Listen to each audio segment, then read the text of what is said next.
하나님의 말씀은 요한복음 14장 1절 한 구절 말씀입니다. 요한복음 14장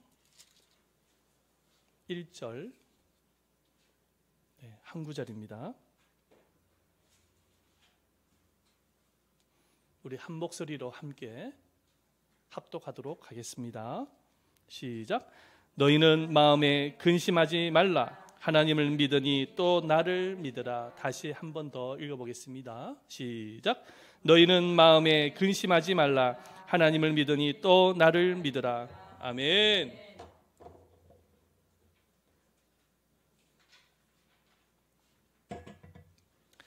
할렐루야. 어떠한 상황 속에서도 살아계신 하나님께서 우리와 늘 함께한다는 사실을 믿고 계십니까?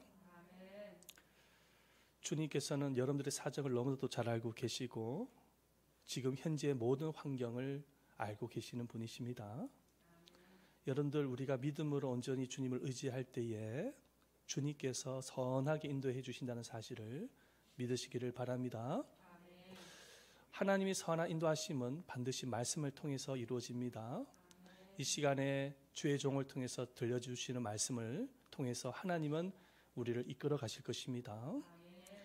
말씀에 집중하는 시간이 되시기를 축원드립니다. 아멘. 1월부터 기승을 부렸던 이 코로나가 좀처럼 사라질 기미가 보이질 않고 있습니다. 어떤 학자는 2024년도가 되어지면은 코로나가 사라질 것이라고 주장하는 분도 계시고, 또 어떤 학자는 백신이 개발이 되어져도 백신이 나와도 코로나 이전의 삶으로 돌아가기는 힘들 것이라고 주장하는 분 또한 계십니다. 이와 같은 코로나의 소식을 접하게 되어질 때에 우리는 근심과 걱정을 하지 아니할 수가 없게 되어지는 것입니다. 그런데 전 세계 OECD 국가 가운데서 코로나 걱정을 가장 많이 하는 민족이 어떤 민족인지 아십니까? 바로 대한민국이라고 합니다.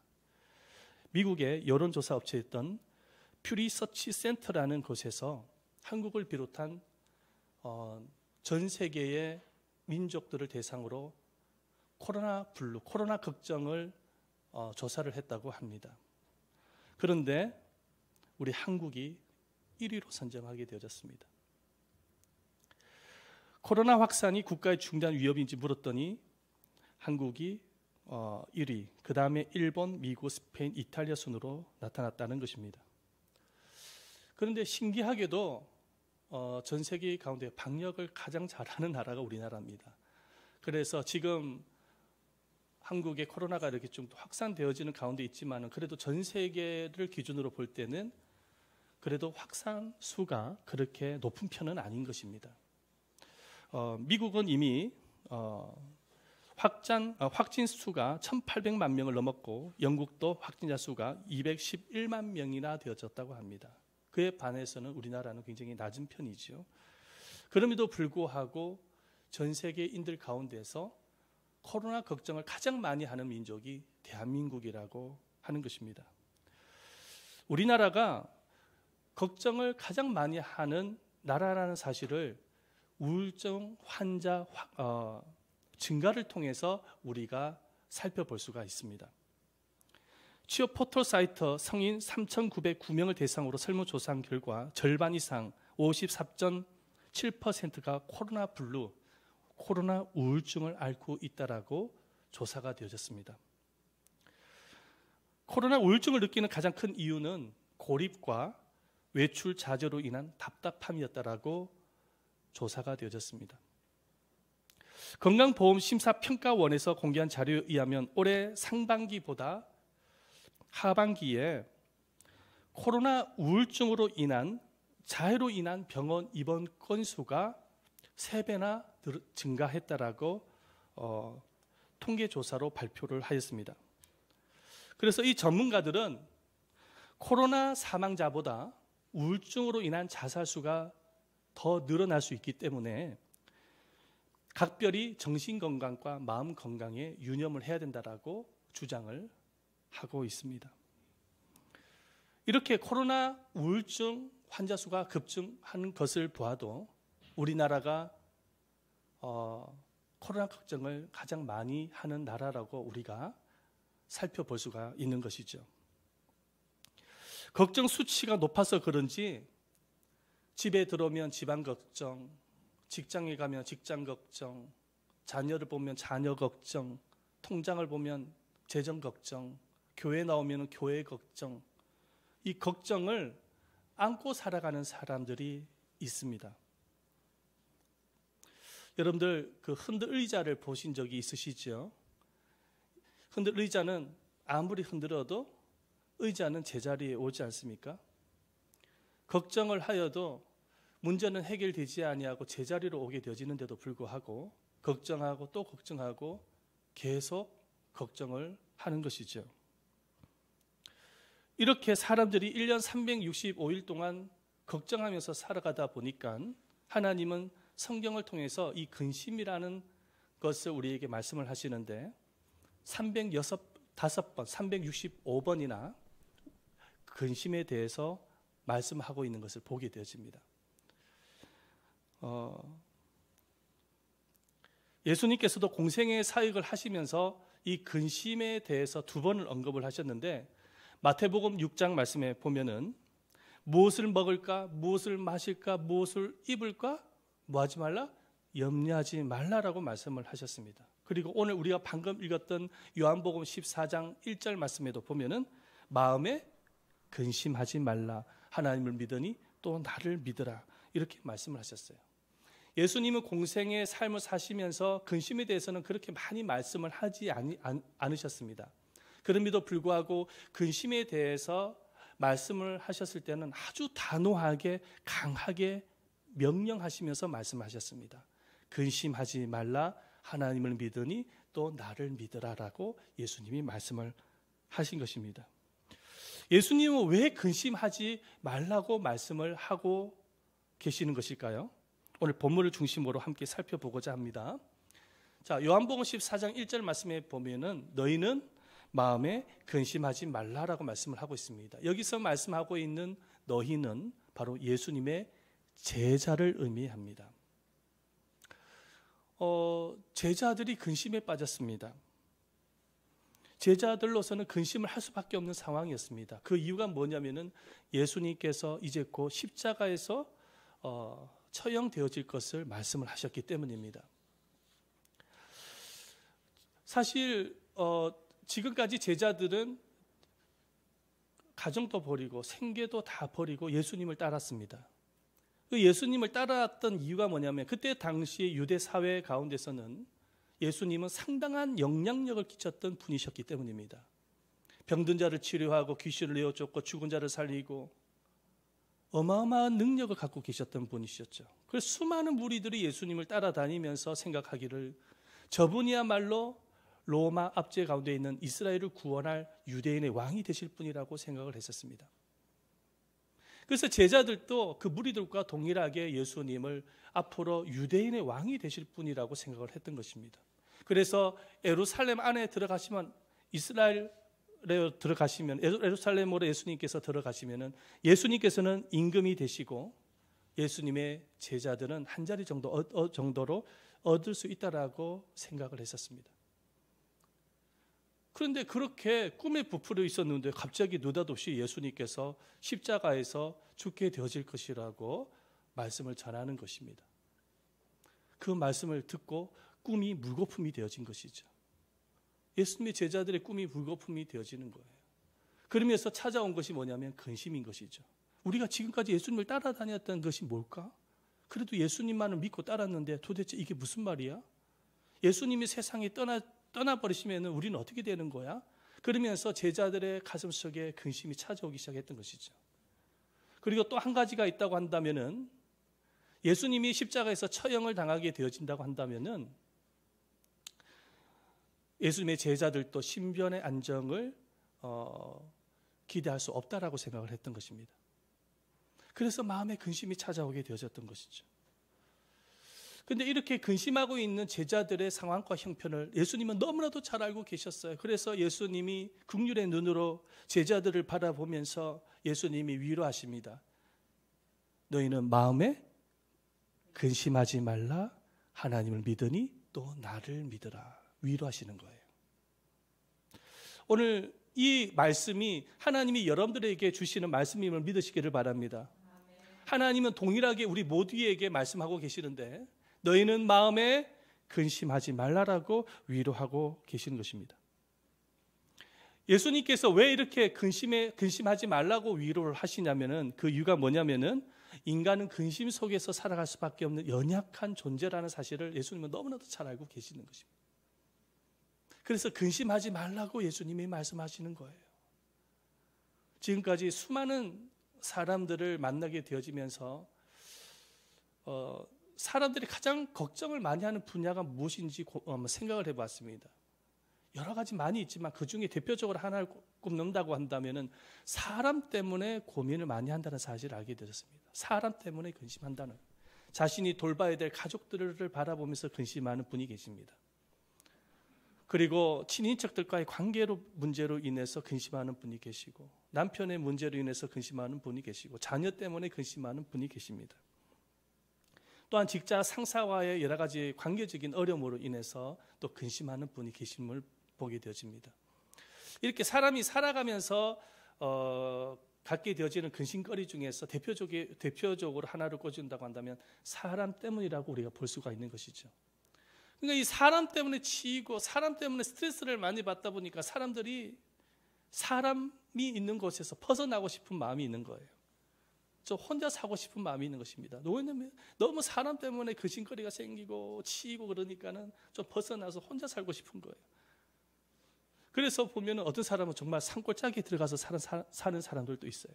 폐가 같은 곳에서 자기 살 수 있는 집으로 꾸며가지고 말이죠. 그 산골짜기에서 농사를 짓고 산나물을 캐 먹으면서 살아가는 사람이 있는 것입니다. 그래서 텔레비전을 통해서 TV를 통해서 정말 산골짜기에 혼자 사시는 분에 대한 어떤 그 방송을 제가 본 적이 있습니다. 혼자 외롭게 살고 있더라고요. 그런데 말이죠, 인터뷰를 하는데 자기 방 안에 가족 사진이 있는 거예요.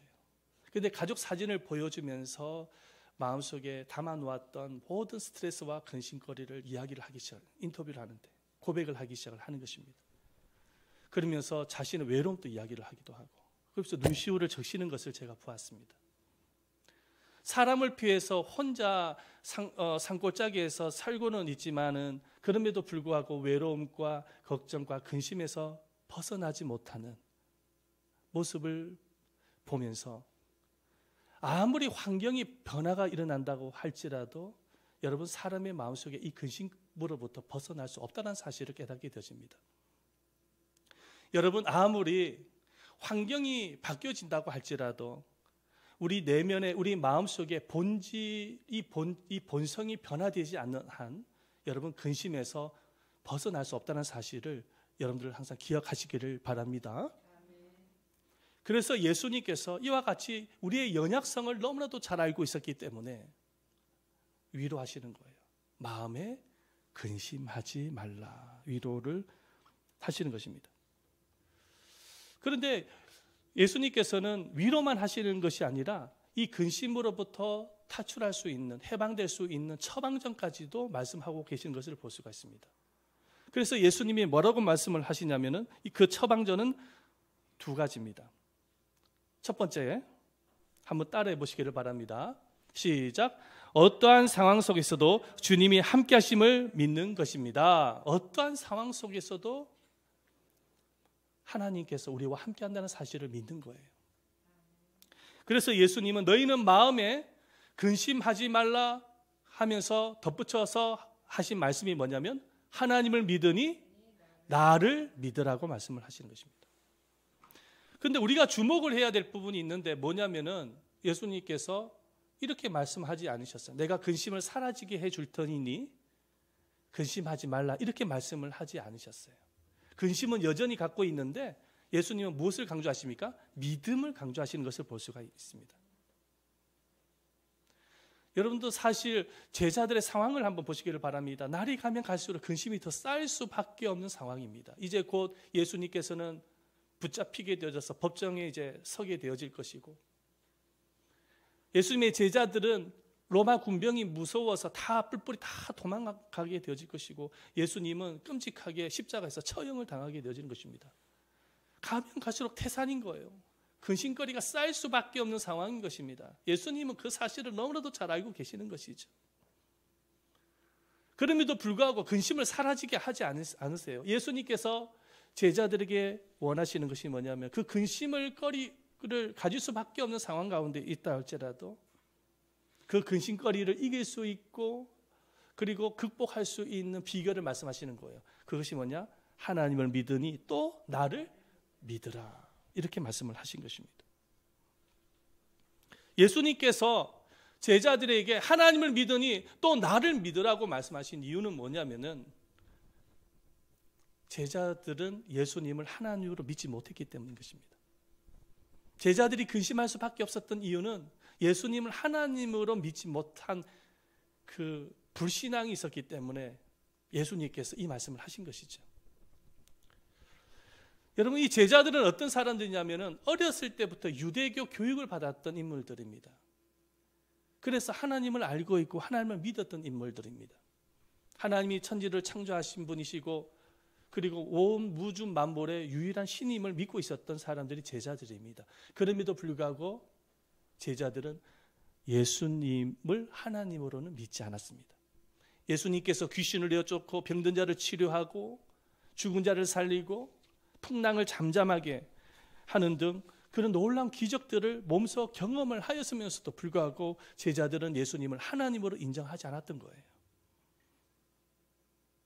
그래서 제자들 중에 이 빌립이라는 제자가 예수님께 이런 질문을 합니다. 같이 살면서 예수님께 이런 질문을 해요. 뭐라고 질문을 하냐니까 요한복음 14장 8절 말씀인데 한번 읽어봅니다. 시작. 주여 아버지를 우리에게 보여주옵소서. 예수님이 아버지인데, 예수님이 하나님 아버지인데, 바로 앞에 예수님이 계시는데 아버지를 보여달라고 말을 합니다. 그랬더니 예수님께서 요한복음 14장 9절 말씀을 통해서 이렇게 답변을 하시죠. 읽어봅니다. 시작. 빌립아, 내가 이렇게 오래 너희와 함께 있으되 내가 나를 알지 못하느냐? 나를 본 자는 아버지를 보았거늘 어찌하여 아버지를 보이라 하느냐? 어찌하여 아버지를 보이라 하느냐라고 예수님께서 답답해서 말씀하시는 것입니다. 이만큼이나 제자들은 예수님과 함께 3년 동안 같이 다니면서도 예수님을 하나님으로 제대로 믿지 못했다라는 것입니다. 그래서 예수님께서는 제자들에게 하나님을 너네들이 믿고 있으니까 하나님을 믿고 있으니 또 나를 믿으라고 말씀을 하신 것입니다. 다시 말해서 내가 비록 십자가에서 처형을 당하지만 사흘 만에 다시 부활할 하나님으로 믿으라는 것입니다. 부활하신 그리스도께서 하늘에 승천하시지만 나중에 보혜사 성령님을 보내주셔서 영원토록 제자들과 함께한다는 사실을 믿으라는 거예요. 이 믿음을 갖고 있을 때에 근심으로부터 해결될 수 있다라고 말씀을 하시는 것입니다. 그런데 예수님께서 말씀하신 이 믿음을 가장 잘 적용한 사람이 누구냐니까는 베드로입니다. 여러분, 예수님의 제자들 중에서 근심과 두려움이 가장 많았던 인물이 누군지 아십니까? 베드로입니다. 베드로. 예수님께서 십자가를 지시겠다고 말씀을 하니까는 베드로가 얼마나 걱정을 했던지 예수님을 향해서 항변하여서 주여 예수님 그러시면 안 됩니다라고 고백을 하면서 그렇게 항변하는 것을 보게 되어집니다. 우리 마태복음 16장 22절 말씀인데 같이 한번 읽어보겠습니다. 시작. 베드로가 예수를 붙들고 항변하여 이르되 주여 그리 마옵소서, 이 일이 결코 주께 미치지 아니하리이다. 베드로가 그렇게 항변을 했다라는 거예요. 항변을 했다라는 것은 뭐냐면 예수님의 옷을 잡았다라는 거예요. 그러시면 안 된다고. 마음속에 걱정이 얼마나 많았으면은 그렇게 항변까지 다 했겠습니까? 예수님께서 유대 법정에 이제 붙잡혀가지고 서게 되는 날 베드로는 예수님을 3번 부인합니다. 그것도 저주하면서까지 부인합니다. 그 이유가 뭐냐면 마음속에 두려움이 많았기 때문인 것이죠. 이렇게 근심과 두려움이 많았던 제자가 베드로였어요. 그런데 이 베드로가 부활하신 예수님을 만나고 난 이후에 삶의 변화가 일어납니다. 이제는 걱정과 근심과 두려움에 사로잡혀서 숨어버리는 사람이 아니라 담대한 믿음을 갖고 있는 사람으로 변화가 일어나요. 그래서 이 베드로가 핍박을 받고 있었던 교회를 향하여서 편지를 쓰는데 뭐라고 편지를 보냈냐니까 이렇게 편지를 보냅니다. 베드로전서 5장 7절 말씀인데 함께 읽어보도록 하겠습니다. 시작. 너의 염려를 다 주께 맡기라. 이는 저가 너희를 돌보심이라. 아멘. 핍박을 받고 있었던 교회 성도들은 염려가 많았거든요. 근심이 많았거든요. 앞으로 우리는 어떻게 되는 것인가? 교회가 무너지는 것은 아닐까? 우리도 잡혀서 사자바본 되는 것은 아닐까? 걱정이 많았거든요. 그런데 베드로가 그들을 향하여서 편지하기를 너의 염려를 다 주께 맡기라는 거예요. 주님이 돌봐주신다라는 거예요. 어떤 사람이 염려를 맡길 수 있을까요? 어떤 사람이 근심을 맡길 수 있을까? 우리는 날마다 살아가면서 근심할 수밖에 없는 연약한 사람들인데 어떤 사람이 정말로 이 근심거리를 맡길 수 있을까? 여러분 근심 없이 살아가고 싶지 않으세요? 이 근심을 좀 이렇게 좀 근심으로부터 탈출해서 좀 해방감 속에서 살고 싶지 않으세요? 살다 보면은 수많은 근심거리가 찾아오거든요. 엄청나게 많이 찾아오지 않습니까? 그죠? 근심거리가 뭐 한 칼에 손가락으로 세알 수 없을 만큼이나 근심거리가 찾아오지 않아요. 어떤 사람이 이 근심과 걱정, 염려를 맡길 수 있을까요? 하나님께. 주님이 함께 하심을 믿는 사람이에요. 어떠한 상황 속에서도 주님께서 우리와 함께하는 사실을 믿는 것입니다. 어떠한 상황 속에서도 우리 주님께서 우리를 돌봐주신다는 사실을 믿는 사람이 염려를 맡길 수가 있는 거예요. 믿음이 없이는 맡길 수가 없는 것이죠. 그래서 오늘 주님께서 그런 말씀을 하시는 거예요. 모든 염려를 맡기라는 거예요. 맡기라는 거예요. 그러면 주님께서 돌봐주신다는 거죠.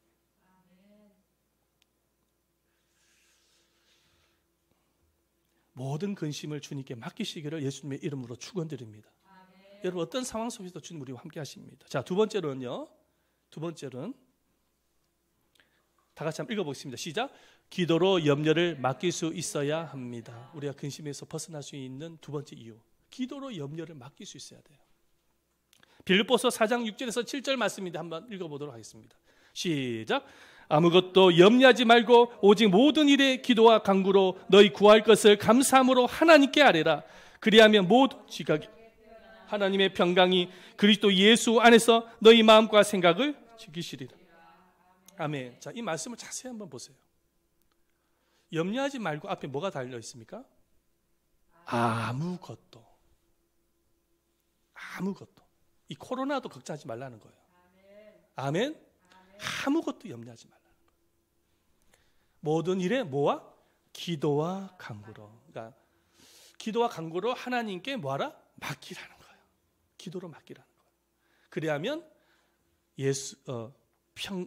하나님의 평강이 그리스도 예수 안에서 너의 마음과 생각을 지켜주실 것이다. 하나님이 돌봐주신다는 의미인 것입니다. 기도로 염려를 믿음으로 팍 맡겨버려야 돼요. 그러면 염려가 사라지는 거예요. 염려를 붙들고 있을 이유가 하나도 없어요. 다 맡겨버려야 돼요. 메리큐스 마네라는 부인이 있었습니다. 남편이 사업을 하다가 부도를 만났어요. 그래가지고 엄청난 빚을 져가지고 남편이 숨어버렸어요. 그리고 그 가정은 완전히 풍지박살이 되어지고 알거지가 되어지고 길거리에 나앉게 됐습니다. 아들이 초등학생인데 돈이 없어가지고 학용품을 살 돈이 없다 보니까는 문방구에서 연필 한 자루를 빌리다가 훔쳤어요. 도둑질을 하다가 걸려가지고 학교에서 퇴학을 당했습니다. 이 비참한 현실 가운데 부인은 이 세상에 살아갈 이유가 없다라고 생각을 합니다. 그래서 자살을 결정을 합니다. 아파트에 가스를 켜는 거예요. 그리고 아들을 이렇게 데리고 와서 아들을 재우는 거예요. 옆에서 재우고 가스를 켜는 거예요. 그리고 불만 팡 켜면 쾅 터지는 거예요. 그렇게 자살을 생각을 하고 가스를 켜기 시작했습니다. 라이터를 딱 켜려고 하는데 마침 그 옆집에서 찬송 소리가 들리는 것입니다. 근데 그 찬송 소리가 어떤 찬송이냐? 내 모든 시험 무거운 짐을 주 예수 앞에 아뢰이면 근심에 쌓인 날 돌아보사 내 근심 모두 맡으시네. 이 찬송 소리가 들리는 거예요. 근데 이 찬송 소리를 듣다가 부인이 하나님의 음성처럼 들리는 것입니다. 그래, 내가 죽을 생각만 했었지 기도할 생각은 하지 않았구나. 그래서 이 부인은 가스를 다시 잠그고 아들을 누워있는 아들을 저쪽 방으로 눕혀 놓고 거실에 이 부인은 무릎을 꿇고 엎드려 울면서 기도하기 시작을 했습니다. 하나님, 지금 현재 이 상황을 너무 고통스러워서 괴로워서 견딜 수가 없습니다. 저는 어떻게 인생을 살아가야 됩니까? 죽고 싶은 심정입니다. 무릎을 꿇고 그런 기도를 하는 거예요. 그리고 난 이후에 시골에 허름한 폐가 같은 집을 하나 삽니다. 돈이 없다 보니까는 이제 그곳으로 이사를 가게 되신 것이죠. 그리고 아들을 키우기 시작하는데 그 아들이 나중에 성공합니다. 그리고 그 부인 또 나중에 책을 쓰는데 그 책이 뭐냐? 책 제목이 뭐냐? 근심이여 안녕이란 책입니다. 근심이여 안녕. 근데 그 책 내용 가운데서 이런 내용이 있습니다. 자, 한번 띄워주세요. 한번 읽어보십시다. 시작. 죽을 수 있는 용기를 가진 자들이여 하나님 앞에 기도할 수 있는 용기로 바꾸어 보십시오. 죽을 수 있는 용기를 가진 자들이여 기도할 수 있는 용기로 바꾸어 보십시오. 왜냐하면 그 부인이 그랬거든요. 그 부인이. 또 한번 보십시다. 뭐라고 기록이 되어 있냐면 읽어봅니다. 시작. 100번의 탄식보다 한 번의 기도가 당신에게 기적을 가져다 줄 것이요. 100번의 탄식, 근심으로 인한 탄식이 있잖아요. 그죠? 탄식보다 한 번의 기도가 기적을 준다는 것입니다. 또 한번 보십시다. 마지막. 시작. 100번의 절망보다 한 번의 믿음이 당신의 운명을 바꾸어 줄 것이요. 네, 100번 절망해봐야 소용없다는 거예요. 한 번의 믿음, 하나님이 함께한다는 그 믿음이 운명을 바꾼다는 것입니다. 사랑하는 여러분, 이 부인의 고백처럼 여러분들이 정말로 기도로 주님께 맡길 수만 있다고 한다면 여러분들의 인생의 운명은 바꾸어진다는 사실을 믿으시기를 바랍니다. 여러분들의 인생에 놀라운 하나님의 기적이 나타난다는 사실을 믿으시기를 바랍니다. 여러분들 중에 건강에 염려가 있습니까? 재정에 염려가 있습니까? 사업에 염려가 있습니까? 자녀의 염려가 있습니까? 미래의 염려가 있습니까? 앞으로 진로에 대해서 염려하고 있어요? 아무것도 염려하지 마세요.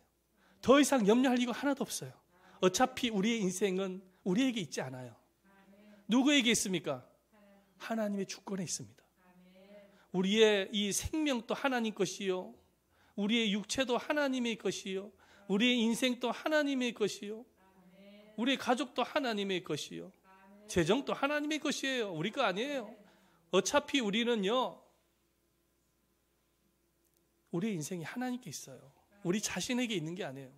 걱정한다고 해서 달라질 것은 없어요. 그냥 맡기는 거예요. 맡기고 행복하게 살아가면 돼요. 아멘. 맡기고. 코로나 때문에 더 이상 이제는 걱정하지 마세요. 물론 우리가 최대한 최선을 다해서 예방수칙을 지키고 조심은 해야 되겠지요. 그러나 문제는 뭐냐면은 코로나보다 제가 서두 부분에 여러분들에게 말씀을 드렸지만 우울증 환자들이 더 급증하고 있단 말이죠. 코로나 블루라고 해서 코로나 우울증으로 심각하게 말이죠, 살아가는 사람들이 많이 있습니다. 그래서 전문가들은 다 그것을 우려하고 있는 거예요. 여러분, 코로나는 언젠가는 사라지는 것입니다. 언젠가는 사라집니다. 하지만 여러분, 근심 걱정은 해결하지 아니하면 근심은 계속 가는 거예요. 제가 오래전에 참 감동적으로 읽었던 목사님이 계신 그 자서전을 읽은 적이 있습니다. 스펄전 목사님이라고요. 스펄전 목사님, 세계적인 설교자 스펄전 목사님이신데, 이 목사님은 참 많은 일들을 했습니다. 고아원도 설립을 하고 신학교도 설립을 하고 하는데 고아원과 신학교를 설립을 하다가 기금이 떨어지잖아요. 그러면 늘 성도들한테 이렇게 이야기를 합니다. 뭐라고 이야기를 하냐면 우리 모두 믿음으로 기도합시다. 모든 것을 소유하시는 주님의 팔은 결코 짧지 않습니다. 그렇게 이야기를 하면서 성도들과 기도를 하는 거예요. 그런데요, 기도를 하고 난 이후에 놀라운 일이 일어나요. 어떤 무명의 사람이 헌금을 하기 시작하는 거예요. 그러면서 고아원도 짓고 신학교도 세우고 하는 것입니다. 여러분, 이런 기적들이, 이런 공급들이 우연하게 일어난 것이 아니라 기도하고 맡겼더니 하나님께서 공급하시는 거예요. 여러분, 이와 같은 기적과 이와 같은 공급과 이와 같은 체험, 이와 같은 하나님의 기적은 스펄전 목사님에게만 있는 것이 아니라 저와 여러분들 가운데서 있다는 사실을 반드시 믿으시기를 바랍니다. 여러분들이 정말로 하나님의 말씀을 믿고 순종하고 기도하여 맡길 수만 있다고 한다면 하나님께서는 반드시 공급하시고 채워주시고 이끌어 가시는 것입니다. 왜냐하면 하나님 우리를 너무나도 사랑하고 계시고 정말로 살아계시는 하나님이시거든요. 얼마 전 국무총리께서 코로나와 전쟁을 하겠다라고 연설을 하는 것을 제가 들었습니다. 그런데 여러분, 우리가 정말 전쟁을 선포해야 될 대상은 사실은 코로나가 아닙니다. 바로 여러분들의 마음속에 있는 걱정과 근심입니다. 코로나는 언젠가는 사라집니다. 하지만 근심과 걱정은 사라지질 않아요. 그래서 우리가 정말로 전쟁을 해야 될 것은 뭐냐면 바로 우리 내면 안에 있는 근심과 걱정인 거예요. 그런데 이미 주님께서는 우리에게 처방전을 가르쳐 주셨어요. 하나님이 함께 하심을 믿을 때에, 기도하고 우리의 염려를 주님께 맡길 때에 돌봐주신다라는 은혜, 하나님께서 처방전을 우리에게 주셨다라는 것입니다. 여러분들 이 믿음과 기도로 여러분들 근심과 싸워서 승리하는 여러분들 되시기를 예수님의 이름으로 축원드립니다. 아멘. 그래서 하나님이 정말로 기뻐하는 삶, 행복한 삶, 풍성한 삶, 하나님이 원하는 인생을 살아가는 여러분들 되시기를 예수님의 이름으로 축원드립니다. 우리 한번 다 같이 통성으로 함께 기도하도록 하겠습니다. 기도할 때에 하나님, 내가 정말로 전쟁을 해야 될 대상은 내 마음속에 있는 걱정과 근심임을 알았습니다. 성경은 하나님은 아무것도 염려하지 말라고 말씀을 하고 계시는데 별의별 것 가지고 다 염려하는 근심과 걱정 속에서 늘 잠 못 이루는 그런 인생을 살았음을 하나님 앞에 회개합니다. 이제는 더 이상 걱정, 근심에 속박에 매이지 않기를 원합니다. 정말로 하나님이 우리와 함께 하심과 모든 염려를 주님께 맡김으로 인하여 하나님의 그 돌보심 가운데서 우리가 근심을 이겨가기를 원합니다. 우리 한번 이 시간에요, 이 말씀을 생각을 하면서